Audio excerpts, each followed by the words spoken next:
I'm really hopeful with my energy on this call, on this podcast, to get one person that is completely shit on brand, is a pure math kid, pure VC centric, pure transactional, pure that side, to at least even open up the curiosity of like, hey, what's Gary talking about? I don't think he's full of shit. He's got, even if I don't love him or I don't think he's the best, clearly something's worked for him. What is this thing he's talking about?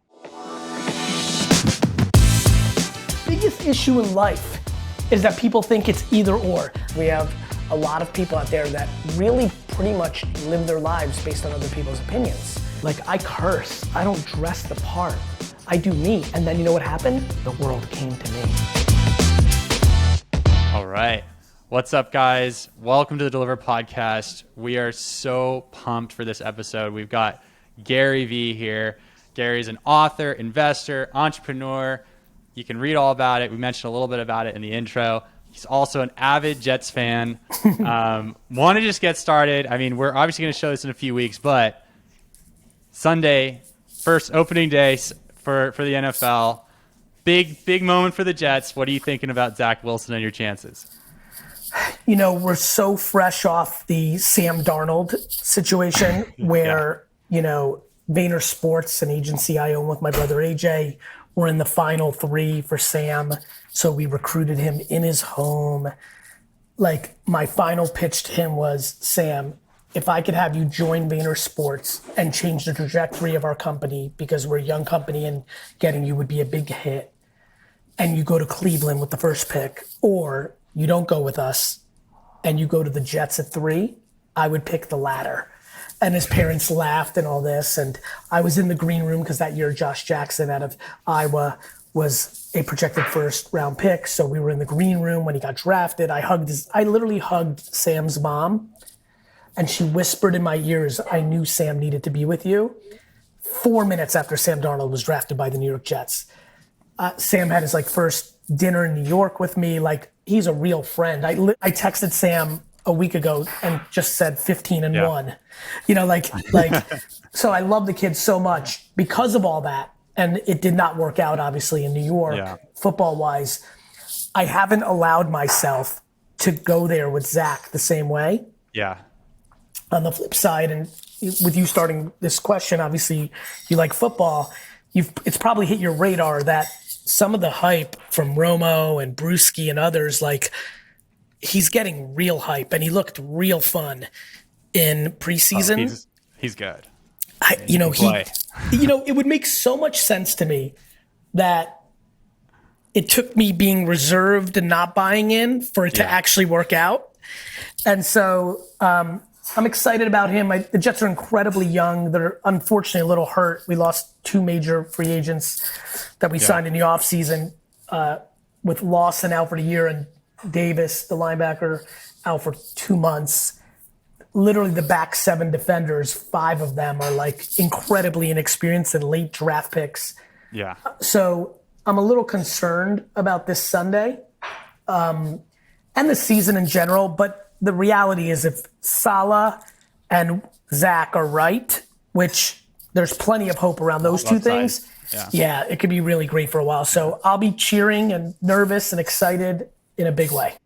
Well, had to get your thoughts on that. I know it's a really exciting team right now and I'm super excited for the season. But anyway, on to our day jobs. Yes. I wanted to talk a little bit about, obviously, e-commerce.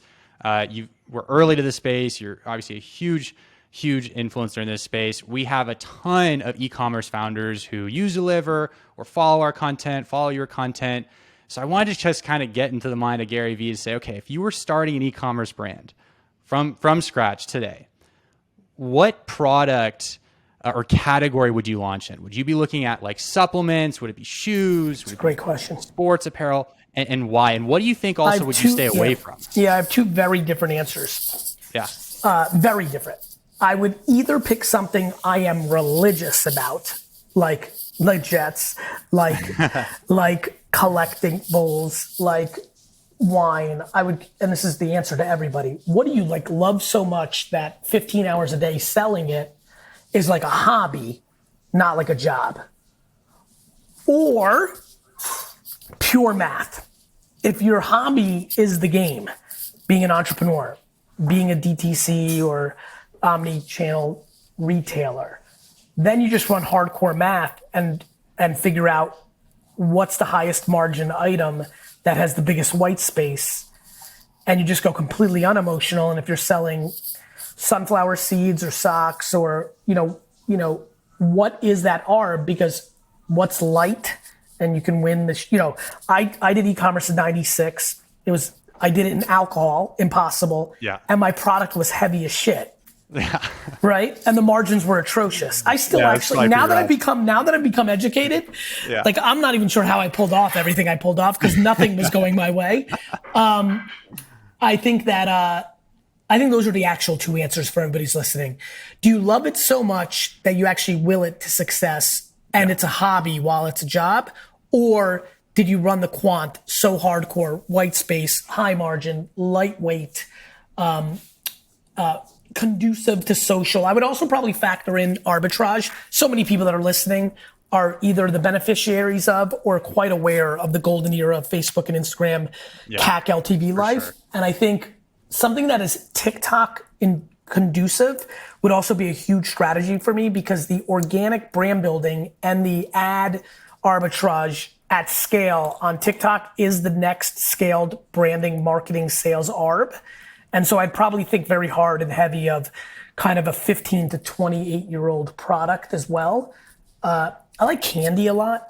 I think there's a big play in candy still out there. So those are some hot takes. And that kind of leads to the second question.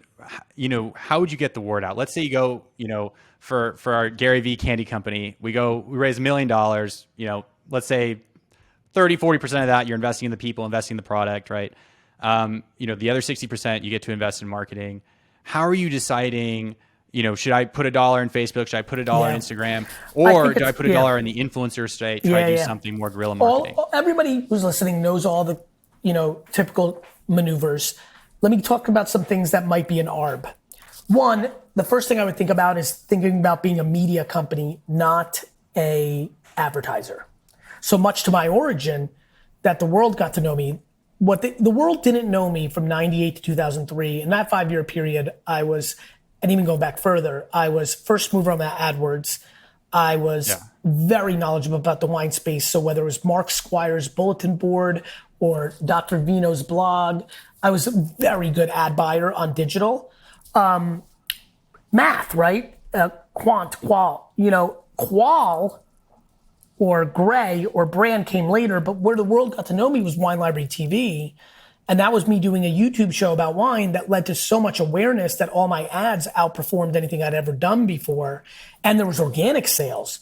So the first thing I would do, whether it's a candy company or a sock company, is I would build a ownable media channel. I mean, I love what you're doing right now. You're a B2B play and you're doing the behavior that I want people to do. So a podcast, a show, so that not only is that building some awareness and brand, but you can also take content from the episodes and use it as ads. Yeah. So the first move I would do is I would start the candy hour where we review all candies or talk about candy culture, interview cool people eating candy or reviewing candy, right? So that's probably the most off-speed pitch that I could do for everybody who's listening, because I think everybody understands the math and the art required to be a great social media arbitrage retailer with your ad money. I think most people listening go too far on math and don't bet enough on gray and brand. Yeah. And I think influencers an incredibly good arbitrage. I think Twitch channels, I think now, to be very frank, I would consider launching an NFT that is actually in the smart contract, a subscription to the product. I think that would be an incredible catalyst. And so I want to talk about the brand piece. And you mentioned TikTok a good amount there. There was a crazy article that came out on BBC earlier this week saying that now the TikTok engagement has now surpassed YouTube engagement in terms of hours watched, hours consumed per user in the US and the UK. It's a really interesting medium. Makes sense. It's a really interesting medium. Think about it, right? Real quick. Yeah. Let me just jump in on that and then finish your question. Yeah. Per hour per user makes sense because YouTube is still not mobile native. That's true. And TikTok is, and we spend so much time on our phone and so that makes sense to me. Keep going. But if you think about the TikTok medium, you're not spending, 10 minutes on long form TikTok content. I mean, it averages sub 10 seconds, 15 Correct. seconds.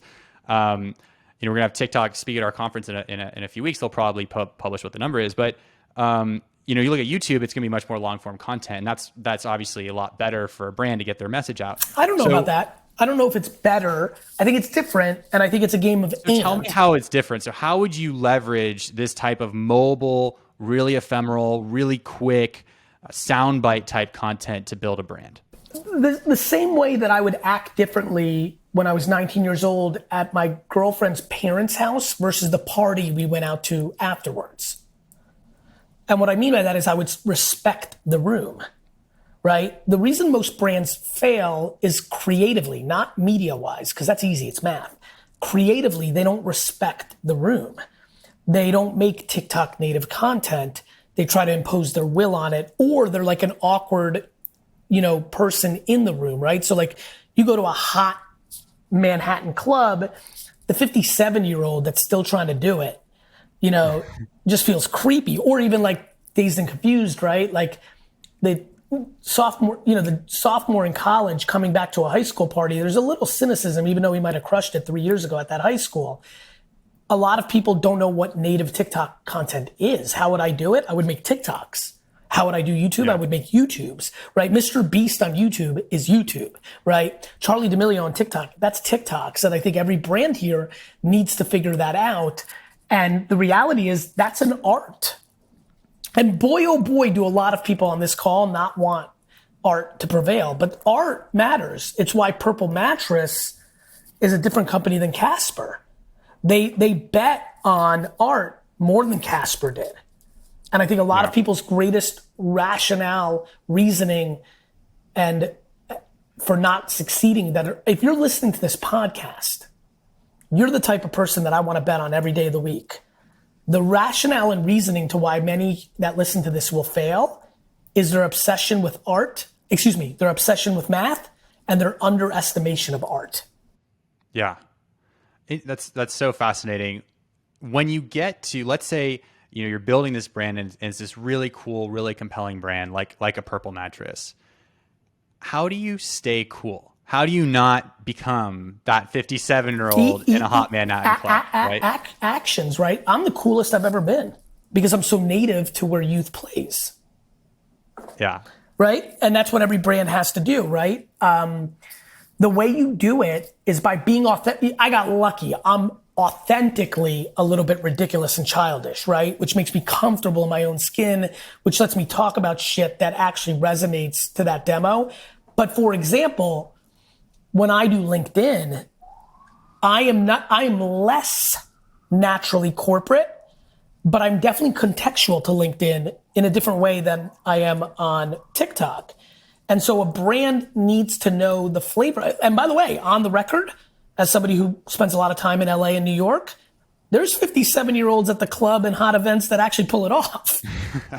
They're just inherently comfortable and authentic. Yeah. And I think when you force it, you lose. And I think the way a lot of brands here need to think about it is you need to hire a creative that's comfortable with it and let her or him interpret your brand in it instead of micromanaging it. So many people on this call would have won on Instagram or Facebook and are going to lose on TikTok because they're deploying a Instagram, Facebook reality into TikTok. This is all happening while iOS updates everyone's retargeting capability. There's so much going on in the ecosystem right now. So, to me, building brand matters. So many of my friends made fun of me by not being best in class math arb over the last 7 or 8 years. But when they've seen $100 million worth of VFriends sell, 40 on the initial primary, 50 actually based on the Ethereum price at the time, and another 60 million in secondary sales that I get a royalty of over the last 120 days, call it $110 million in sales in 120 days, a lot of them have figured out what I was actually up to, which is when you have brand, you build trust. When you build trust, you convert better in new opportunities. When you are petrified to lose your brand, you actually deliver. So now I have this, what I would call noose around my neck to make sure that VeeFriends becomes Pokemon or Disney or Marvel, because yes, my original buyers have made a fortune, but right now I'm going to literally, while I'm talking to you, look at the last purchase. Let's look at it. And here's a little refresh. The latest purchase on VeeFriends happened 32 minutes ago. It's a likable leopard in the rare category. So that was 1 of 8 with a brown background instead of the core 1 of 20 with a white background. The person paid 20 Ethereum, which means they paid $69,000. Literally 32 minutes ago, a human being bought a likable leopard for $69,000. Do you know how much fear, Michael, I have to deliver on that investment? That person believes that I have the capability of building a Power Rangers, G.I. Joe, Smurfs, Disney-like intellectual property, because they're buying it not only for the 3-year access to VCon, my conference, but for the long-term collectability. I won't let that person down, which will then build more trust. And like, that's how you build. Way too many people. This is actually a very profound combo, in my opinion, for the people listening. Let there be no confusion. 80%, and that is the number I'm going to peg, of the people listening right now are in the business of transactional mentality. The way they think about everything they do is CAC and LTV. The way they run their business is based on a VC giving them more capital in the next round. 80% of the energy on this call that I subconsciously feel in my tummy is transactional, while all the action for real winning is built on brand and long-term behavior. You need the transactional because you need sales. And I lived that life, right? When I was building Wine Library, we paid our bills. My family lived on like that store. There were no other options. There was no college degree. There was no getting a job. This was it. So I have a lot of empathy for everybody who's listening. I also cared about sales, but I knew I would one day leave my dad's business. I didn't want it to completely fall apart because obviously there was such a big delta between the 4 million it was doing when I got there and the 65 million it was doing after. And I wanted to make sure it was sustainable for my dad. So brand became the most important thing. A lot of people who are listening, Michael, to this demo need to be honest with themselves. Are they raising and building for quick financial wins? Which then I'm empathetic to. If you're looking to raise a Series C and take some money off the table and have a win without having a full win, I have to respect that you're going to be transactional. Yeah. But if you're trying to build something substantial, you've got to play long. You look at Zucks and Bezos, they always play long. It's why they're the only 2 stocks I ever really cared about. Yeah. And I think for that, you've got to care about art, long-term brand. And that's what I'm really hopeful with my energy on this call, on this podcast, to get one person that is completely shit on brand, is a pure math kid, pure VC centric, pure transactional, pure that side, to at least even open up the curiosity of like, hey, what's Gary talking about? I don't think he's full of shit. He's got, even if I don't love him or I don't think he's the best, clearly something's worked for him. What is this thing he's talking about? Because again, I bring up Purple and Casper. In a world where Casper was East Coast, I was rooting for them. A lot of my friends were early. I kept saying, I'm like, what they're doing over there in Utah is better. This is better. And I think it's, as they're public companies now and we've seen how the market looks at it, there's something to that. What are some examples of that? I think conceptually it makes sense, but I think Purple would make a $65,000 video that had a chance of doing 0. Yeah. Casper never considered that. And what are some of the other ways to engage your customers? Now, it's obviously creating videos, but it's also, like, I think you have a way of engaging your audience, right? And bringing them in. Scaling the unscalable, right? Replying to every comment, DMing everybody back. Like these things that people don't think about, customer service, why I wrote the thank you economy after Crush It in 2011. Like these intangibles matter. The modern DTC CEO has become uncomfortably one-dimensional. I secretly am thrilled with the iOS update, not because I want bad things for people, but because I'm hopeful a lot of kids are going to get motivated to round out their Swiss Army knife. Everybody decided they were a genius on one arbitrage, on one major platform with good timing. I saw that show. It was called AdWords. I wrote it. I watched other people write it. I know what it looks like. I get it. What I like about TikTok is it's going to be different. It's going to be brand /arb. It has to be. It has to be. So, I think there's creative risks. I mean, it starts with religion. It starts with, hey, Of that 60% you were talking about earlier, Yeah. I'm taking 12% of that. And I'm going to do things that I intuitively believe are just good for customers. A good video, a surprise and delight, a good sponsorship festival, a good educational track, a good customer service team. And you know this, everybody subconsciously or consciously takes that 60 cents and tries to squeeze the living shit out of it mathematically. Yeah. No, I mean, it makes a lot of sense. I mean, I think what was really interesting, you mentioned like The Beast. I watched one of his game show, like I think earlier this week. It got 22 million views in one day. I'm like, okay, what is this? And so I looked at I'm sorry, go ahead. It is just the most engaging game show I've ever seen. Like, he brings his audience in and he's cutting deals with them, and he like develops a relationship with them. And I can see for this next game show, he's probably going to have a whole other group of audience members. He's going to continue to grow and grow his user base. He also takes all his YouTube revenue and pours it back into the next video. Exactly. Yeah. I mean, like, the stuff he does is insane.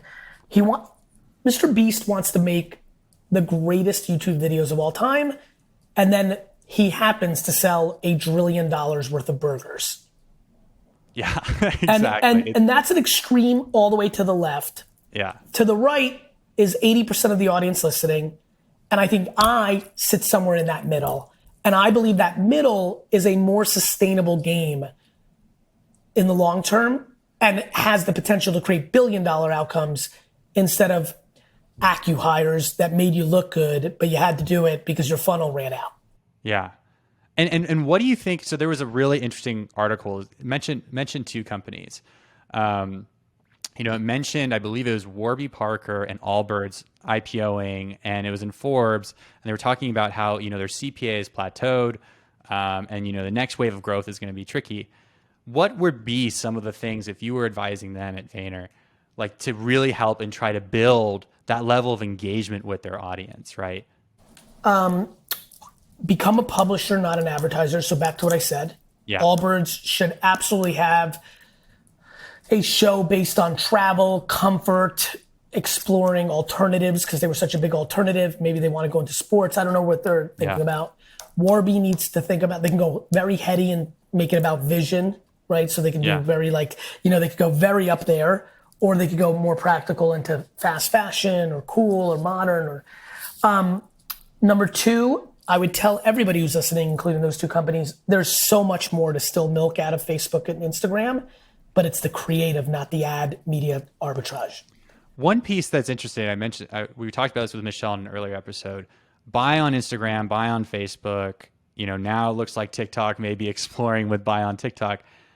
What are your thoughts on that? Do you think, historically, these discovery channels have not really been able to gain traction having the transaction on where someone discovers the product.